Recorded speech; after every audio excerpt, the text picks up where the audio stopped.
Invest first before living like a king and queen. Asset versus liability.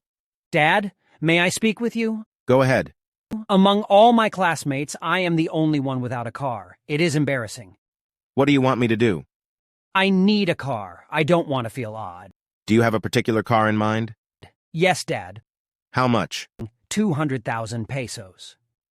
I will give you the money on one condition. What is the condition? You will not use the money to buy a car, but invest it. If you make enough profit from the investment, you can go ahead and buy the car. Deal. Then, the father gave him a check of 200,000 pesos. The son cashed the check and invested it in obedience to the verbal agreement that he had with his father. Some months later, the father asked the son how he was faring. The son responded that his business was improving. The father left him. After some months again, the father asked him about his business again, and the son told him that he is making a lot of profit from the business. When it was exactly a year after he gave him the money, the father asked him to show him how far the business has gone. The son readily agreed, and the following discussion took place. From this, I can see that you have made a lot of money. Yes, Dad. Do you still remember our agreement? Yes. What is it? We agreed that I should invest the money and buy the car from the profit.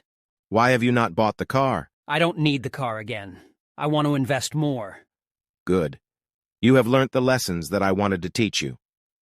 You didn't really need the car. You just wanted to feel among. That would have placed extra financial obligations on you. It wasn't an asset then, but a liability. 2. It is very important for you to invest in your future before living like a king. Thanks, Dad. Then the father gave him the keys of the latest model of that car. Morals. 1. Always invest first before you start living the way you want. 2.